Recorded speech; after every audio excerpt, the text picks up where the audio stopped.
காலை வணக்கம். எல்லாருக்கும் ஒரு சிறு விண்ணப்பம். தமிழ்நாட்டு மக்களுக்கும், தமிழ்நாடு கட்சி தலைவர்களுக்கும், ஆளுநர் ஐயாவுக்கும் எல்லாருக்கும் வணக்கம்.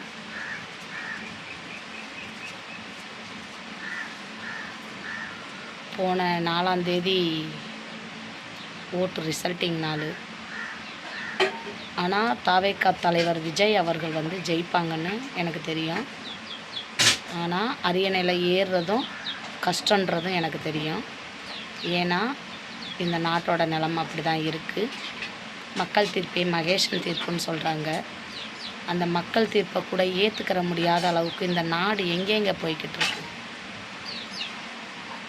ஒரு குடும்பத்தில் ஒரு கணவன் மனைவி பிள்ளைகள் இருக்கிற இடத்துல ஒரு கணவனால் அந்த குடும்பத்தை பார்த்துக்கிட்டு இருந்த கணவனால் ஒரு கட்டத்தில் அந்த குடும்பத்தில் உள்ள பிள்ளைகளுக்கோ மனைவிக்கோ கணவனோட செயல்பாட்டில் ஈடுபாடு இல்லை, அம்மாக்கிட்ட ஒரு தரம் அதை மாற்றி கொடுத்து பார்க்கலாம் அப்படி சொல்லும் பொழுது அந்த கணவன் தான் பிள்ளைகளுக்கு நல்லது நடந்தால் போதும், இதில் நம்ம பண்ணால் என்ன, நம்ம மனைவி பண்ணால் என்ன, நம்ம பிள்ளைகளுக்கு நல்லது நடந்தால் போதும், நம்ம இவ்வளோ நாள் பார்த்தோம், நம்ம பிள்ளைகளுக்கு அதில் ஏதோ திருப்தி இல்லை, அதனால் நம்ம மனைவி கிட்ட கொடுக்க சொல்கிறாங்க அந்த பொறுப்பை, நம்ம மனைவி பார்க்கட்டும் அப்படின்னு விட்டு கொடுக்குறது தாங்க ஒரு குடும்பத்துக்கு அழகு. அது மாதிரி இந்த நாட்டில் நம்ம நிறையா பண்ணியிருக்கோம், ஆனாலும் மக்களுக்கு ஏதோ ஃபில்ஃபில் ஆகலை. இனி வர்றவங்கள்ட்ட கொடுப்போம், அவங்களால இந்த மக்களை நல்லது பண்ண முடியுதான்னு பார்ப்போம். நம்ம நல்லது பண்ணியிருக்கோம், ஆனாலும் மக்களுக்கு அதில் ஃபில்ஃபில் ஆகலை. சரி, வர்ற இளைய சமுதாயத்துக்கு வழிவிடுவோம், அவங்களாவது ஏதாவது பண்ணட்டும். ஆக மொத்தம் நம்ம நாட்டு மக்கள் நல்லா இருந்தால் போதும் அப்படின்னு நினைக்கிற அந்த மனசு ஏங்க வரலை? ஏன் வரலை? மக்கள் தீர்ப்பே மகேசன் தீர்ப்புன்னு சொல்கிறீங்க. இந்த மக்கள் தேர்ந்தெடுத்தது தானே இந்த தாவேகா தலைவர் விஜய. ஏன் உங்களால் அரியணையில் ஏற்றுறதுக்கு ஏன் உங்களுக்கு மனசு வர மாட்டேங்குது? ஏன் எல்லாரும் சேர்ந்து மக்கள் தீர்ப்பை ஏன் அசிங்கப்படுத்துகிறீங்க, கேவலப்படுத்துகிறீங்க? நீங்கள் அசிங்கப்படுத்துறது கேவலப்படுத்துறது எல்லாமே தாவேகா தலைவரை இல்லைங்க, இந்த தமிழ்நாட்டு மக்களை, இந்த தமிழ்நாட்டில் இருக்கிற ஜனத்தொகையை நீங்கள் கேவலப்படுத்துறது, அவமானப்படுத்துறது எல்லாமே இந்த தமிழ்நாட்டு மக்களை. நம்ம தமிழ்நாட்டில் இருந்து ஒரு தலைவன் உருவாகும் பொழுது அந்த தலைவனுக்கு வழிவிட முடியாத அளவுக்கு அந்த தலைவனுக்கு ஏன் இவ்வளோ இடையூறு அப்படின்னு காலை எடுத்து வச்சதுலேருந்து இந்த நிமிஷம் வரைக்கும் அந்த மனுஷனுக்கு போராட்டம். நான் எந்த கட்சியும் இல்லைங்க, நான் எந்த கட்சியும் இல்லை. எனக்கு அரசியல்னால் என்னன்னே தெரியாது. யார் இது வரைக்கும் ஜெயிச்சிருக்காங்க, யார் முதலமைச்சராக இருந்தாங்க, எத்தனை ஓட்டு வித்தியாசம் ஆனால் முதலமைச்சர் ஆக முடியும், இதில் முதலமைச்சர் ஆகிறதுக்கு எத்தனை எம்எல்ஏக்கள் வேணும், எந்தெந்த தொகுதி, நம்ம நாட்டில் எத்தனை தொகுதி இருக்குன்னு கூட எனக்கு தெரியாதுங்க. தெரியும், இப்போ தெரியும். இந்த விஜய் தாவேகா தலைவர் விஜய் அரசியலில் இறங்கினாரே அப்போ இருந்து தெரியுங்க, கற்றுக்கிட்டோம். ஆனால் இப்படி மக்களுக்கு ஒரு விழிப்புணர்வை உண்டு பண்ண அந்த மனுஷனுக்கு ஏன் ஒரு பாதை கொடுக்க முடியாமல் நம்ம ஏன் இப்படி இருக்கோம்?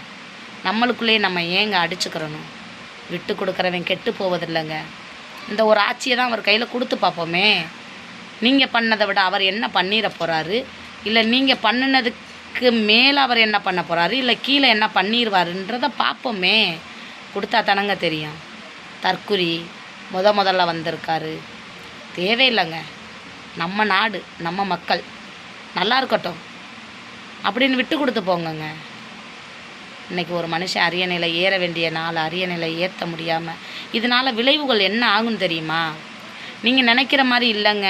நீங்கள் நினைக்கிற மாதிரி மக்கள் இல்லை. பணத்தை வாங்கிட்டு கூட பணத்துக்கு மரியாதை கொடுக்காம,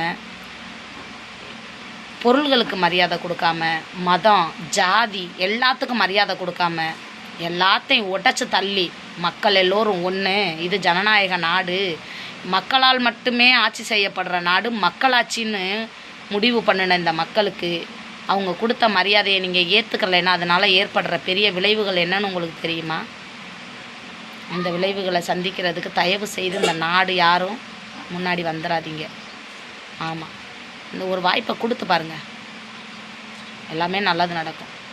கட்சி தலைவர்களுக்கு நான் சொல்ல வேண்டிய ஒன்று, நாட்டுக்கு நல்லது நடக்கணும்னு தானேங்க நினைக்கிறீங்க. நான் இருந்தால் பண்ணிடுவேன், நான் இருந்தால் பண்ணிடுவேன், நான் இருந்தால் பண்ணிடுவேன்னு எல்லாரும் சொல்கிறீங்கல்ல. அவரும் அந்த நோக்கத்துக்கு தானே வந்திருக்காரு. ஏன் இணைஞ்சு செயல்படுங்களேன். ஏன் அந்த சீட்டை கொடுக்க முடியாது, நான் வர முடியாது, நான் தர முடியாது, ஏன் இணைஞ்சு செயல்படுங்கங்க. ஒரு கை தட்டினா ஓசை வராதுங்க, 2 கையும் சேர்ந்து தட்டி பாருங்களேன், நம்ம நாடு எங்கேயோ போகுங்க. விஜயகாந்த் கேப்டன் சார் சொன்னது மாதிரி நம்ம இந்தியா வல்லரசு ஆகணும்னா எல்லோரும் சேர்ந்து செயல்படணும். போட்டி போகாமல் வேணாங்க, வேணாம், விட்டுருங்க. விட்டுட்டு அந்த மனுஷனுக்கு உங்கள் கரங்களை கொண்டு போய் கொடுத்து ஒத்துழைப்பு கொடுங்க. ஒத்துழைப்பு கொடுத்து இந்த நாட்டு மக்களுக்கு நல்லது செய்யுங்க. இதில் வந்து நீங்கள் பெனிஃபிட் ஆகுறதோ அவர் பெனிஃபிட் ஆகுறதோ இல்லைங்க. இந்த நாட்டு மக்கள் நாங்கள்லாம் பாவங்க, அன்றாட கூலி வேலை பார்த்து நாங்கள் அன்றைக்கி போய் உழைச்சாதான் எங்கள் வீட்டில் சாப்பாடு. இன்றைக்கி கூட காலையில் கூட எங்கள் வீட்டில் சாப்பாட்டுக்கு வழி இல்லைங்க. ஆனால் இந்த நாடு எதையாவது பண்ணிடாதா, அந்த மக்கள் நல்லா இருந்துட மாட்டோமான்னு என் மனசுக்குள்ளே 1000 விஷயங்கள் குமுறிக்கிட்டு இருக்கு. வெளியில் வந்து பேசினா இதனால் நம்மளுக்கு ஏதாவது பிரச்சனை வந்துடுமோ, நம்ம குடும்பம் பாதிக்கப்பட்டுருமோ அப்படிங்கிற ஒரு எண்ணத்தினால தான் மனசில் இருக்கிற வலிகளையும் வேதனைகளையும் சொல்ல வர்ற கருத்தை கூட முன்னெடுத்து வைக்க முடியாமல் இன்றைக்கி முடங்கி கிடக்கிறேன். நிறையா விஷயங்கள் முன்னெடுத்து வைக்கணும், மக்கள்கிட்ட பேசணும், என்னோடய கருத்து போய் சேரணும்னு நிறைய ஆசைங்க. நீங்கள் இந்த வீடியோக்கு எவ்வளவு முன்னுரிமை கொடுத்து முடிஞ்ச மட்டுக்கும் இந்த வீடியோவை ஷேர் பண்ணுங்கள். தயவு செய்து ஷேர் பண்ணுங்கள். இந்த வீடியோ வந்து மக்களிடத்துல போய் சேரணும். ஒரு சாதாரண பெண்மணி, நான் ஆடு மேய்க்கிற தொழில் பார்க்குறேங்க. நான் பெரிய ஒரு கடையிலையோ இல்லை வந்து ஒரு ஆஃபீஸ் ஒர்க்கரோ இல்லை நான் சொந்த பிஸ்னஸோ எதுவுமே இல்லைங்க. நான் ஒரு சாதாரண ஆடு மேய்க்கிற தொழில் பண்ணுறேன். இதை பேசுகிறனால கூட எனக்கு பிரச்சனை வருமா என்னன்னெலாம் எனக்கு தெரிலங்க. ஆனால் மக்களுக்கு பேச்சு சுதந்திரம் இருக்குது. மக்களில் ஒருத்தியாக நான் பேசணும்னு யோசனை பண்ணி இதனால் என்ன வந்தாலும் பரவாயில்ல ஃபேஸ் பண்ணுவோம் அப்படின்னு நான் பேசியிருக்கேன். இதில் நான் யாரையும் குற்றப்படுத்தலை, காயப்படுத்தலை, யாரையும் எதுவும் நான் சொல்லலை. என் மனசில் பட்டதை நான் சொல்லியிருக்கேன். என்னை அங்கீகரிக்க முடிஞ்சு, என்னோடய வீடியோவை ஷேர் பண்ண முடிஞ்சு, இது இந்த நாட்டு மக்களுக்கு எல்லாரும் பார்க்குற மாதிரி பண்ண வேண்டியது நம்ம தமிழ்நாட்டு மக்களோட கடமை. தயவு செய்து பண்ணிடுங்க.